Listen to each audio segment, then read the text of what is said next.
ओम शांति 13 मई 2024 प्रातः मुरली बाबा कहते मिठे बच्चे आत्म अभिमानी हुओ मु शरीर नुहे आत्मा अटे।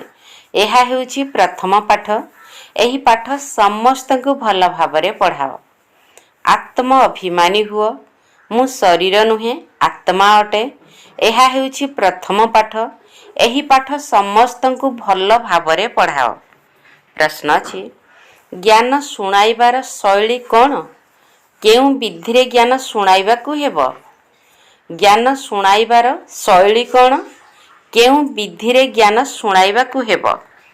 उत्तर ज्ञानर कथा गुड़ी को बहुत खुशीर सहित शुणाओ। बाध्य बाधकतारे नुहे। तुमे माने परस्पर मध्यरे ज्ञान चर्चा कर, ज्ञानर मनन चिंतन कर, तापरे काहाकु शुणाओ। निजको आत्मा मन करी पुणी आत्मा को शुणाइबा द्वारा ही शुणुथिबा आत्मा को मध्य खुशी लागिबो। ओम शांति। बाबा कहउछंती आत्म अभिमानी बा देही अभिमानी होई बस। काहेकि ना आत्मा रे ही भल बा मंद संस्कार भरा होई थाए। सबु कथार प्रभाव आत्मा उपरे पड़ी थाए। आत्मा को ही पतित कहा जाउछि। यदि पतित आत्मा कहा जाउछि तेबे निश्चय जीवात्मा ही होइथिबो, अर्थात आत्मा शरीर सहित रहिथिबो। प्रथम कथा बाबा कहउछंती तुमे आत्मा होई बस, निजको शरीर नुहे आत्मा मने करी बस। आत्मा ही एही कर्मेंद्रिय को परिचालित करुछि। बारंबार निजको आत्मा भाबिबा द्वारा परमात्मा मने पड़िबे। जदि देह मने पड़िला तेबे देहर पिता मने पड़िबे। सेथिपाई बाबा कहउछंती आत्म अभिमानी हुओ। बाबा शिक्षा देउछंती एहा हेउछि मुख्य शिक्षा। तुमे आत्मा अविनाशी ओ शरीर विनाशी अटे। मु आत्मा अटे एही प्रथम शब्द को मने न पकाइबो तो शक्तिहीन होइजिबो। मु शरीर नुहे मु आत्मा। एही पाठ वर्तमान केवल बाबा ही पढ़ाउछंती। एहा पूर्वरु केही हेले एही पाठ पढ़ाई नथिले। बाबा आसीछंती आत्म अभिमानी कराई ज्ञान देबा पाई। प्रथम ज्ञान देउछंती हे आत्मा तुमे पतित होई जाइछ, कारण एहा हेउछि पुराणा दुनिया। प्रदर्शनी रे मध्य तुमे पिला माने अनेकन को बुझाउछ। जदि केही किछि प्रश्न उत्तर करूछंती तेबे तुमको दिनर आराम समय रे परस्पर मध्य रे भावर आदान प्रदान करिबा दरकार। किए कौन प्रश्न पचारिले एवं आमे कौन बुझाइलु तापरे पुणी तांकु बुझाइबा दरकार। ए कथा को से भली नुहे एही भली बुझाइबा आवश्यक। बुझाइबार शैली समस्तंकर एक समान होई न थाए। मूल कथा हेउछि निजको आत्मा मने करूछ ना देह। दुई जण पिता तो समस्तंकर अछंती। जिए भी देहधारी मनुष्य होई थांतु तांकर लौकिक पिता मध्य अछंती एवं पारलौकिक पिता मध्य अछंती। लौकिक पिता तो समस्तंकर अछंती। एठारे तुमको पारलौकिक पिता मिलिछंती। से आम आत्मा मानकु बसी बुझाउछंती। से एकाधार रे पिता, शिक्षक एवं गुरु मध्य अटंती। एही कथा बुद्धि रे पक्का करिनेबा उचित। तुमे जदि काहाकु बुझाउछ से जेउ जेउ प्रश्न तुमको पचारुछंती से संबंध रे परस्पर मध्य रे आलोचना करिबा दरकार। जेउ माने बुद्धिमान से माने मध्य शामिल हेबा उचित। तुमको मध्याह्न समय रे समय मिलुछि। एमिति नुहे कि मध्याह्न भोजन परे निदर निशा लागि जाउ। जे अधिक भोजन करिथांती तांको निद्रा बा आलस्य आसीथाए। दिन बेले आलोचना करिबा दरकार जे अमुक व्यक्ति एही सब प्रश्न पचारिले, मु एही उत्तर देली। भिन्न भिन्न प्रकारर प्रश्न तो पचारिबे, तांको यथार्थ उत्तर मध्य देबाकू हेबो। देखिबा दरकार जे तांको ज्ञान प्रति आकर्षित करि पारिलु एवं से उत्तर रे संतुष्ट हेले। नचेत पुणी सठिक उत्तर बाहर करिबा दरकार। जेउ माने बुद्धिमान तांको मध्य बसाइबा दरकार। एपरि नुहे जे भोजन परे तुरंत निद आसीगला। देवता माने स्वल्पाहार करिथांती, कारण खुशी रे रहिथांती ना। तेणु कुहा जाए खुशी भली खोराक नाही। तुम संतान मानकु असरंती खुशी हेबा दरकार। ब्राह्मण हेबारे बहुत खुशी रही थाए। खुशी मिलिले ही ब्राह्मण होइथांती। देवता माने खुशी रे रहिथांती, କାରଣ ତାଙ୍କ ପାଖରେ ଧନ ସମ୍ପତ୍ତି ମହଲ ଆଦି ସବୁ କିଛି ରହିଛି। ତେଣୁ ତାଙ୍କ ପାଇଁ ଖୁସି ବହୁତ ରହିଛି। ଖୁସି ରହୁଥିବା କାରଣରୁ ବହୁତ ସୂକ୍ଷ୍ମ ଓ ସ୍ୱଳ୍ପ ଖାଇଥାନ୍ତି। ଏହା ମଧ୍ୟ ଏକ କାଇଦା ଅଟେ। ଅଧିକ ଭୋଜନ କଲେ ଅଧିକ ନିଦ ଲାଗିବ। ଯାହାକୁ ନିଦର ନିଶା ରହିଥାଏ ସେ କାହାକୁ ବୁଝାଇ ପାରିବେ ନାହିଁ। ଯଦି ବି ବୁଝାଇବେ ତେବେ ବାଧ୍ୟବାଧକତାରେ। ଏହି ଜ୍ଞାନର କଥାକୁ ବହୁତ ଖୁସିରେ ଶୁଣିବା ଓ ଶୁଣାଇବା ଦରକାର। ତେବେ ବୁଝାଇବା ପାଇଁ ମଧ୍ୟ ସହଜ ହେବ। ମୁଖ୍ୟ କଥା ହେଉଛି ବାବାଙ୍କର ପରିଚୟ ଦେବା। ବ୍ରହ୍ମାଙ୍କୁ ତ କେହି ଜାଣିନାହାନ୍ତି। ପ୍ରଜାପିତା ବ୍ରହ୍ମା ଅଛନ୍ତି, ଅନେକ ପ୍ରଜା ମଧ୍ୟ ଅଛନ୍ତି। ଇଏ ପ୍ରଜାପିତା ବ୍ରହ୍ମା କିପରି ହେଲେ, ଏ ବିଷୟରେ ବହୁତ ଭଲ ଭାବେ ବୁଝାଇବା ଉଚିତ। ବାବା ବୁଝାଉଛନ୍ତି, ଏହାଙ୍କର ବହୁତ ଜନ୍ମର ଅନ୍ତିମ ସମୟର ବାନପ୍ରସ୍ଥ ଅବସ୍ଥାରେ ମୁଁ ପ୍ରବେଶ କରୁଛି। ନଚେତ ରଥ କେଉଁଠାରୁ ଆସିବ? ଶିବ ବାବାଙ୍କ ପାଇଁ ହିଁ ରଥର ଗାୟନ ରହିଛି। ରଥ ମାଧ୍ୟମରେ କିପରି ଆସୁଛନ୍ତି, ଏ ବିଷୟରେ ଦ୍ୱନ୍ଦ୍ୱରେ ପଡ଼ୁଛନ୍ତି। ରଥ ତ ନିଶ୍ଚିତ ରୂପେ ଦରକାର। ଶ୍ରୀକୃଷ୍ଣ ତ ତାଙ୍କର ରଥ ହୋଇପାରିବେ ନାହିଁ। ତେବେ ନିଶ୍ଚିତ ରୂପେ ବ୍ରହ୍ମା ଦ୍ୱାରା ବୁଝାଇବେ। ଉପରେ ଥାଇ ତ କହିବେ ନାହିଁ ନା। ତେବେ ବ୍ରହ୍ମା କେଉଁଠାରୁ ଆସିଲେ? ବାବା ବୁଝାଉଛନ୍ତି, ଯିଏ ପୁରା 84 ଜନ୍ମ ନେଇଛନ୍ତି ମୁଁ ତାଙ୍କ ଶରୀରରେ ପ୍ରବେଶ କରୁଛି। ଇଏ ନିଜେ ମଧ୍ୟ ଜାଣିନାହାନ୍ତି, ମୁଁ ଶୁଣାଉଛି। କୃଷ୍ଣଙ୍କୁ ତ ରଥର ଆବଶ୍ୟକତା ହିଁ ନାହିଁ। କୃଷ୍ଣ କହିବା ଦ୍ୱାରା ପୁଣି ତ ଭାଗୀରଥ ଗୁପ୍ତ ହୋଇଯାଉଛନ୍ତି। କୃଷ୍ଣକୁ ତ ଭାଗୀରଥ କୁହାଯାଇ ପାରିବ ନାହିଁ। ତାଙ୍କର ତ ପ୍ରଥମ ଜନ୍ମ ରାଜକୁମାର ରୂପରେ ହେବ। ତେଣୁ ପିଲାମାନଙ୍କୁ ଅନ୍ତରର ସହିତ ବିଚାର ସାଗର ମନ୍ଥନ କରିବା ଦରକାର। ପିଲାମାନେ ତ ଏକଥା ଜାଣିଛନ୍ତି। ଏହା ତ ଶାସ୍ତ୍ରରେ ଲେଖାଯାଇଥିବା କଥା ନୁହେଁ। ବାକି ହଁ, ଏକଥା ଠିକ ଯେ ବିଚାର ସାଗର ମନ୍ଥନ ହୋଇଥିବା କଳସ ଲକ୍ଷ୍ମୀଙ୍କୁ ଦେଇଛନ୍ତି। ସିଏ ପୁଣି ଅନ୍ୟମାନଙ୍କୁ ଅମୃତ ପିଆଇଲେ। ତାପରେ ଯାଇ ସ୍ୱର୍ଗର ଗେଟ୍ ଖୋଲିଲା। ପରନ୍ତୁ ପରମପିତା ପରମାତ୍ମାକୁ ତ ବିଚାର ସାଗର ମନ୍ଥନ କରିବାର ଆବଶ୍ୟକତା ହିଁ ନାହିଁ। ସିଏ ତ ବୀଜ ରୂପ ଅଟନ୍ତି। ତାଙ୍କ ଭିତରେ ଜ୍ଞାନ ଅଛି, ସେ ବି ଜାଣିଛନ୍ତି। ତୁମେ ମଧ୍ୟ ଜାଣିଥିଲ। ବର୍ତ୍ତମାନ ଏ କଥାକୁ ଭଲ ଭାବରେ ବୁଝାଇବା ଜରୁରୀ ଅଟେ। ବୁଝାଇବା ବ୍ୟତୀତ ଦେବତା ପଦ କିପରି ପ୍ରାପ୍ତ କରିବେ? ଆତ୍ମାମାନଙ୍କୁ ସତେଜ କରିବା ପାଇଁ ବାବା ବୁଝାଉଛନ୍ତି। ଅନ୍ୟମାନେ ତ କିଛି ହେଲେ ବି ଜାଣିନାହାନ୍ତି। ବାବା ଆସି ବୁଝାଉଛନ୍ତି, ଏବେ ତୁମର ଲଙ୍ଗର ଭକ୍ତି ମାର୍ଗରୁ ମୁକ୍ତ ହୋଇ ଜ୍ଞାନ ମାର୍ଗରେ ବନ୍ଧା ହୋଇଛି। ବାବା କହୁଛନ୍ତି, ମୁଁ ତୁମକୁ ଯେଉଁ ଜ୍ଞାନ ଦେଉଛି ତାହା ପ୍ରାୟ ଲୋପ ହୋଇଯାଉଛି। ଜଣେ ହେଉଛନ୍ତି ନିରାକାର ପିତା ଏବଂ ଅନ୍ୟ ଜଣେ ସାକାର ପିତା। ତୁମମାନଙ୍କୁ ବହୁତ ଭଲ ଭାବରେ ତ ବୁଝାଯାଉଛି। କିନ୍ତୁ ମାୟା ଏଭଳି ଯେ ଆକର୍ଷଣ କରି ଆବର୍ଜନା ମଧ୍ୟକୁ ନେଇଯାଉଛି। ପତିତ ହୋଇଯାଉଛନ୍ତି। ବାବା କହୁଛନ୍ତି, ପିଲାମାନେ ତୁମେ କାମଚିତା ଉପରେ ବସି ଏକଦମ କବର ସ୍ଥାନକୁ ଆସିଯାଇଛ। ପୁଣି ଏହିଠାରେ ନିଶ୍ଚିତ ରୂପେ ପରିସ୍ଥାନ ହେବ। ଅଧା କଳ୍ପ ପରିସ୍ଥାନ ରହୁଛି, ପୁଣି ଅଧା କଳ୍ପ କବରସ୍ଥାନ ଚାଲୁଛି। ଏବେ ସମସ୍ତେ କବର ମଧ୍ୟକୁ ଯିବେ। ତୁମେ ସିଡ଼ି ଚିତ୍ର ଉପରେ ମଧ୍ୟ ଭଲ ଭାବରେ ବୁଝାଇ ପାରିବ। ଏହା ହେଉଛି ପତିତ ରାଜ୍ୟ। ଏହାର ବିନାଶ ନିଶ୍ଚିତ ହେବ। ଏହି ଧରାରେ ଏବେ କବର ସ୍ଥାନ ଅଛି।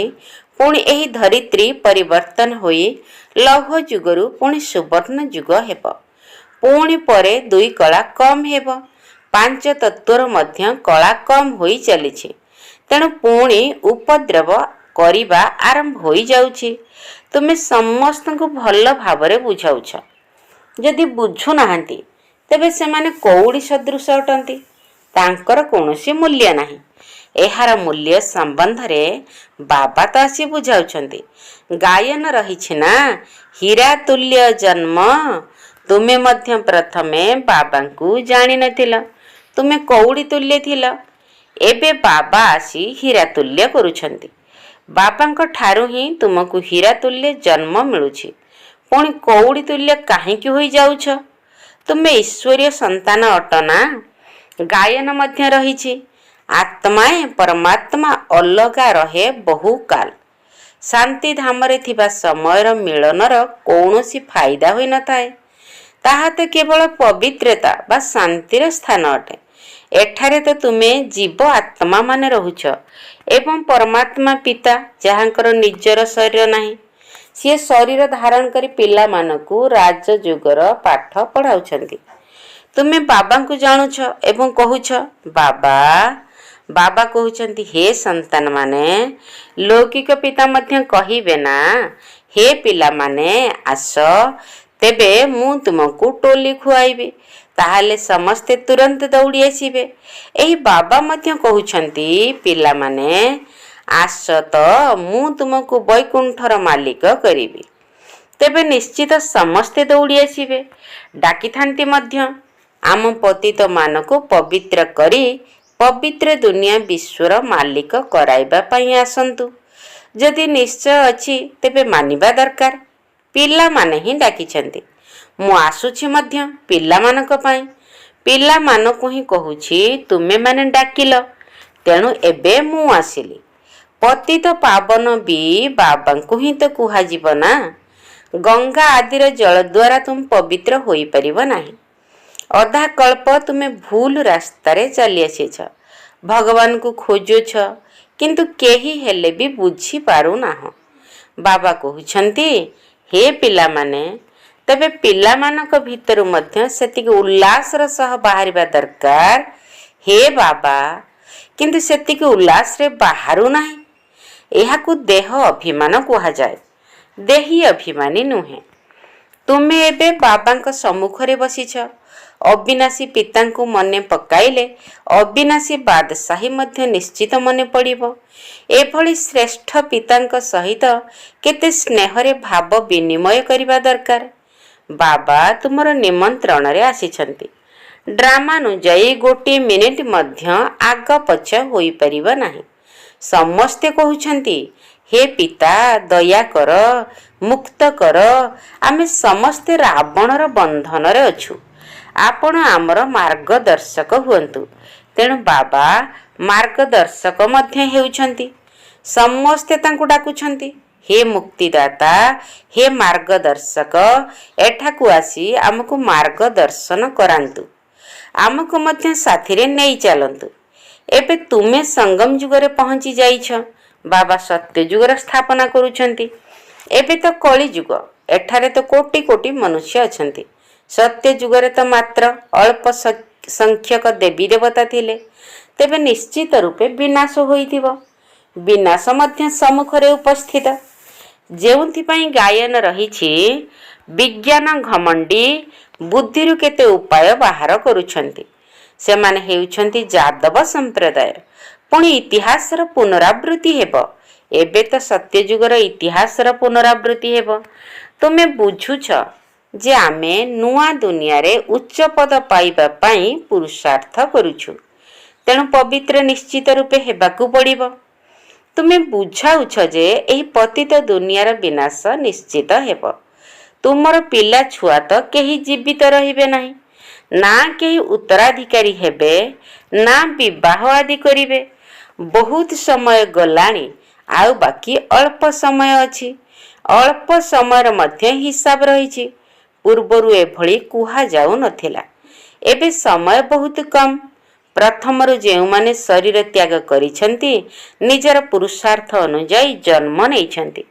କେହି କେହି ଏହି ଈଶ୍ୱରୀୟ ପରିବାରରେ ପୂର୍ବରୁ ଜନ୍ମ ହୋଇଥିବେ।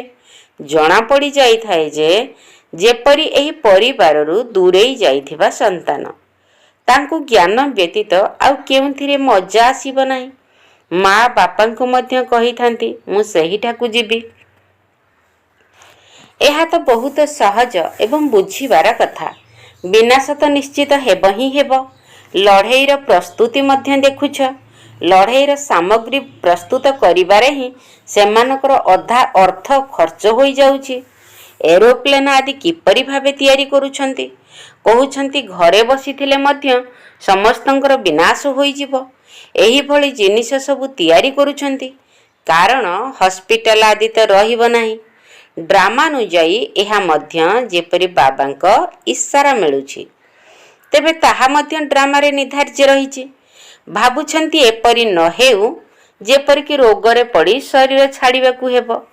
କାରଣ ମରିବାକୁ ତ ସମସ୍ତଙ୍କୁ ପଡ଼ିବ। ଗାୟନ ମଧ୍ୟ ରହିଛି ରାମ ଗୟୋ ରାବଣ ଗୟୋ। ଯେଉଁମାନେ ଯୋଗଯୁକ୍ତ ହୋଇ ଆୟୁଷକୁ ବଢ଼ାଉଛନ୍ତି ତାଙ୍କର ଆୟୁଷ ନିଶ୍ଚିତ ବଢ଼ିବ। ସେମାନେ ଖୁସି ଖୁସିରେ ନିଜର ଶରୀର ତ୍ୟାଗ କରିବେ। ଯେପରି ବ୍ରହ୍ମଜ୍ଞାନୀ ହଠ୍ ଯୋଗୀମାନଙ୍କର ଦୃଷ୍ଟାନ୍ତ ରହିଛି। ବ୍ରହ୍ମଜ୍ଞାନୀ ବ୍ରହ୍ମକୁ ଯିବା ପାଇଁ ଖୁସି ଖୁସିରେ ଶରୀର ତ୍ୟାଗ କରିଥାନ୍ତି। ପରନ୍ତୁ ବ୍ରହ୍ମକୁ କେହି ଯାଇନଥାନ୍ତି ନା ପାପ ନାଶ ହୋଇଥାଏ। ପୁନର୍ବାର ଏହିଠାରେ ହିଁ ପୁନର୍ଜନ୍ମ ନେଇଥାନ୍ତି।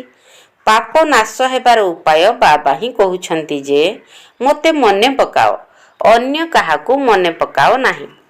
ଲକ୍ଷ୍ମୀ ନାରାୟଣକୁ ମଧ୍ୟ ମନେ ପକାଅ ନାହିଁ। ତୁମେ ଜାଣିଛ ଏହି ପୁରୁଷାର୍ଥ ଦ୍ୱାରା ଆମେ ଏହି ପଦ ପ୍ରାପ୍ତ କରୁଛୁ। ସ୍ୱର୍ଗର ସ୍ଥାପନା ହେଉଛି। ପୁରୁଷାର୍ଥର କ୍ରମ ଅନୁସାରେ ଏହି ପଦ ପ୍ରାପ୍ତ କରିବା ପାଇଁ ଆମେ ପାଠ ପଢ଼ୁଛୁ। ତାଙ୍କର ଯେଉଁ ରାଜଧାନୀ ହେଉଛି ତାହା ବାବା ସଙ୍ଗମ ଯୁଗରେ ବର୍ତ୍ତମାନ ସ୍ଥାପନା କରୁଛନ୍ତି। ତୁମେ ମଧ୍ୟ ଏହିଭଳି ଭାଷଣ ଦିଅ ଯାହାଦ୍ୱାରା ସଠିକ୍ ରୂପରେ କାହାର ବୁଦ୍ଧିକୁ ସ୍ପର୍ଶ ଛୁଇଁବ। ଏହି ସମୟରେ ଆମେ ଈଶ୍ୱରୀୟ ସମ୍ପ୍ରଦାୟ ତଥା ପ୍ରଜାପିତା ବ୍ରହ୍ମାଙ୍କ ମୁଖ ବଂଶାବଳୀ ଭାଇ ଭଉଣୀ ଅଟୁ। ଆମେ ଆତ୍ମାମାନେ ସମସ୍ତେ ଭାଇ ଭାଇ ଅଟୁ। ବ୍ରହ୍ମା କୁମାର ବ୍ରହ୍ମା କୁମାରୀଙ୍କର ପରସ୍ପର ମଧ୍ୟରେ ବିବାହ ହୋଇନଥାଏ। ଏହା ମଧ୍ୟ ବାବା ବୁଝାଉଛନ୍ତି କିପରି ଅଧଗତିକୁ ପ୍ରାପ୍ତ କରିଥାନ୍ତି, କାମାଗ୍ନିରେ ଜଳିଥାନ୍ତି। କିନ୍ତୁ ଡର ମଧ୍ୟ ରହୁଛି ଯେ ଯଦି ଥରେ ବିକାରଗ୍ରସ୍ତ ହେଲୁ ତେବେ କରିଥିବା ରୋଜଗାର ପାଣିରେ ବୋହିଯିବ। କାମ ବିକାର ଠାରୁ ପରାଜୟ ହେଲେ ପଦଭ୍ରଷ୍ଟ ହୋଇଯିବ। ଏହା କେତେ ଶ୍ରେଷ୍ଠ ରୋଜଗାର! ମନୁଷ୍ୟମାନେ କୋଟି କୋଟି ଟଙ୍କା ରୋଜଗାର କରୁଛନ୍ତି। ତାଙ୍କୁ କ'ଣ ଜଣାଅଛି କି ଅଳ୍ପ ସମୟ ମଧ୍ୟରେ ଏସବୁ ବିନାଶ ହୋଇଯିବ? ବୋମା ପ୍ରସ୍ତୁତକାରୀ ମଧ୍ୟ ଜାଣିଛନ୍ତି ଯେ ଏ ଦୁନିଆ ବିନାଶ ହୋଇଯିବ। କହୁଛନ୍ତି ଆମକୁ କେହି ପ୍ରେରଣା ଦେଉଛି, ତେଣୁ ଆମେ ତିଆରି କରୁଛୁ। ଆଚ୍ଛା, ମିଠା ମିଠା ଶିକିଲଧେ ସନ୍ତାନମାନଙ୍କ ପ୍ରତି ମାତା ପିତା ବାପ ଦାଦାଙ୍କର ମଧୁର ସ୍ନେହଭରା ସ୍ମୃତି ଏବଂ ସୁପ୍ରଭାତ। ଆତ୍ମିକ ପିତାଙ୍କର ଆତ୍ମିକ ସନ୍ତାନମାନଙ୍କୁ ନମସ୍ତେ। ଆମ ଆତ୍ମିକ ସନ୍ତାନମାନଙ୍କର ଆତ୍ମିକ ବାପ ଦାଦାଙ୍କୁ ନମସ୍ତେ ନମସ୍ତେ ନମସ୍ତେ ସୁପ୍ରଭାତ। ଧାରଣା ପାଇଁ ମୁଖ୍ୟ ସାର। ପ୍ରଥମ ପଏଣ୍ଟ,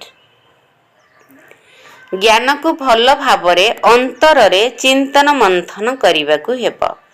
ପରସ୍ପର ମଧ୍ୟରେ ଜ୍ଞାନର ଚର୍ଚ୍ଚା କରି ପୁଣି ଅନ୍ୟମାନଙ୍କୁ ବୁଝାଇବାକୁ ହେବ।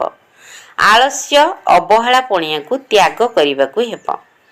ଜ୍ଞାନକୁ ଭଲ ଭାବରେ ଅନ୍ତରରେ ଚିନ୍ତନ ମନ୍ଥନ କରିବାକୁ ହେବ। ପରସ୍ପର ମଧ୍ୟରେ ଜ୍ଞାନର ଚର୍ଚ୍ଚା କରି ପୁଣି ଅନ୍ୟମାନଙ୍କୁ ବୁଝାଇବାକୁ ହେବ। ଆଳସ୍ୟ ଅବହେଳା ପଣିଆକୁ ତ୍ୟାଗ କରିବାକୁ ହେବ। ସେକେଣ୍ଡ, ଦେହୀ ଅଭିମାନୀ ହୋଇ ବଡ଼ ଉମଙ୍ଗ ଉତ୍ସାହର ସହିତ ବାବାଙ୍କୁ ମନେ ପକାଇବାକୁ ହେବ। ସଦା ସର୍ବଦା ଏହି ନିଶାରେ ରହିବାକୁ ହେବ କି ଆମେ ଈଶ୍ୱରୀୟ ସନ୍ତାନମାନେ କଉଡ଼ିରୁ ହୀରା ହେବା ପାଇଁ ବାବାଙ୍କ ନିକଟକୁ ଆସିଛୁ। ଦେହୀ ଅଭିମାନୀ ହୋଇ ବଡ଼ ଉମଙ୍ଗ ଉତ୍ସାହର ସହିତ ବାବାଙ୍କୁ ମନେ ପକାଇବାକୁ ହେବ। ସଦା ସର୍ବଦା ଏହି ନିଶାରେ ରହିବାକୁ ହେବ କି ଆମେ ଈଶ୍ୱରୀୟ ସନ୍ତାନମାନେ କଉଡ଼ିରୁ ହୀରା ହେବା ପାଇଁ ବାବାଙ୍କ ନିକଟକୁ ଆସିଛୁ। ବରଦାନ, ଜ୍ଞାନ ସୂର୍ଯ୍ୟ ଜ୍ଞାନ ଚନ୍ଦ୍ରମାଙ୍କ ସହିତ ସାଥୀ ହୋଇ ରାତିକୁ ଦିନ କରୁଥିବା ଆତ୍ମିକ ଜ୍ଞାନ ତାରକା ଭବ। ଜ୍ଞାନ ସୂର୍ଯ୍ୟ ଜ୍ଞାନ ଚନ୍ଦ୍ରମାଙ୍କ ସହିତ ସାଥୀ ହୋଇ ରାତିକୁ ଦିନ କରୁଥିବା ଆତ୍ମିକ ଜ୍ଞାନ ତାରକା ଭବ। ବିସ୍ତାର, ଯେପରି ଆକାଶର ତାରାଗୁଡ଼ିକ ରାତି ସମୟରେ ପ୍ରକଟ ହୁଅନ୍ତି, ସେହିପରି ତୁମେ ଆତ୍ମିକ ଜ୍ଞାନ ତାରକାମାନେ ମଧ୍ୟ ବ୍ରହ୍ମାଙ୍କର ରାତି ସମୟରେ ହିଁ ପ୍ରକଟ ହୋଇଥାଅ। ସେହି ତାରାମାନେ ତ ରାତିକୁ ଦିନ କରିପାରନ୍ତି ନାହିଁ, କିନ୍ତୁ ତୁମେମାନେ ଜ୍ଞାନ ସୂର୍ଯ୍ୟ ଜ୍ଞାନ ଚନ୍ଦ୍ରମାଙ୍କ ସହିତ ମିଶି ରାତିକୁ ଦିନ କରି ଦେଉଛ। ସେଗୁଡ଼ିକ ହେଲେ ଆକାଶର ତାରା, ତୁମେ ହେଲ ଧରା ପୃଷ୍ଠର ତାରା। ସେଗୁଡ଼ିକ ପ୍ରକୃତିର ସତ୍ତା ଅଟନ୍ତି, କିନ୍ତୁ ତୁମେମାନେ ପରମାତ୍ମା ଜ୍ଞାନ ତାରକା ଅଟ। ଯେପରି ପ୍ରକୃତିର ତାରା ମଣ୍ଡଳରେ ଅନେକ ପ୍ରକାରର ତାରା ଚମକୁଥିବାର ଦେଖାଯାନ୍ତି, ସେହିପରି ତୁମେମାନେ ମଧ୍ୟ ପରମାତ୍ମାଙ୍କର ତାରାମଣ୍ଡଳରେ ଚମକୁଥିବା ଆତ୍ମିକ ତାରା ଅଟ। ସ୍ଲୋଗାନ, ସେବା କରିବାର ସୁଯୋଗ ମିଳିବା ଅର୍ଥ ଆଶୀର୍ବାଦ ରୂପୀ ସମ୍ପତ୍ତିରେ ନିଜର ଅଣ୍ଟି ଭରିବା। ସେବା କରିବାର ସୁଯୋଗ ମିଳିବା ଅର୍ଥ ଆଶୀର୍ବାଦ ରୂପୀ ସମ୍ପତ୍ତିରେ ନିଜର ଅଣ୍ଟି ଭରିବା। ଓମ୍ ଶାନ୍ତି। ବାବା ସ୍ନେହ ମମତାରେ ବନ୍ଧାଲୁ, ସେ ତ ବିକେଙ୍କ ଜୀବନ ଧନ। ବାବା ସ୍ନେହ ମମତାରେ ବନ୍ଧାଲୁ, ସେ ତ ବିକେଙ୍କ ଜୀବନ ଧନ। ତୁ ତାକୁ ଖୋଜିଲେ ସେ ତୋତେ ଖୋଜଇ, ତୁ ତାକୁ ଖୋଜିଲେ ସେ ତୋତେ ଖୋଜଇ। ଉଣା କର ନାହିଁ ମନରେ, ସେ ତ ସନ୍ତାନ ହୃଦ ଚନ୍ଦନ। ଉଣା କର ନାହିଁ ମନରେ, ସେ ତ ସନ୍ତାନ ହୃଦ ଚନ୍ଦନ। ସେ ତୋର ସାଗର ତୁ ତାର ଲହରୀ, ସେ ଜ୍ଞାନର ନଦୀ ତୁ ଜ୍ଞାନ ଭଉଁରୀ। ସେ ତୋର ସାଗର ତୁ ତାର ଲହରୀ, ସେ ଜ୍ଞାନର ନଦୀ ତୁ ଜ୍ଞାନ ଭଉଁରୀ। ସେ ତ ସଦା ପରମ ପାବନରେ, ଉଣା କର ନାହିଁ ମନ। ସେ ତ ସଦା ପରମ ପାବନରେ, ଉଣା କର ନାହିଁ ମନ। କଳିଅନ୍ତେ ବାବା ଆସନ୍ତି ସଙ୍ଗମ, ନାରୀ ହୁଏ ଲକ୍ଷ୍ମୀ ନର ନାରାୟଣ। କଳିଅନ୍ତେ ବାବା ଆସନ୍ତି ସଙ୍ଗମ, ନାରୀ ହୁଏ ଲକ୍ଷ୍ମୀ ନର ନାରାୟଣ। ସେବାଧାରୀ ତା ପ୍ରିୟ ଭାଜନରେ, ଉଣା କର ନାହିଁ ମନ। ସେବାଧାରୀ ତା ପ୍ରିୟ ଭାଜନରେ, ଉଣା କର ନାହିଁ ମନ।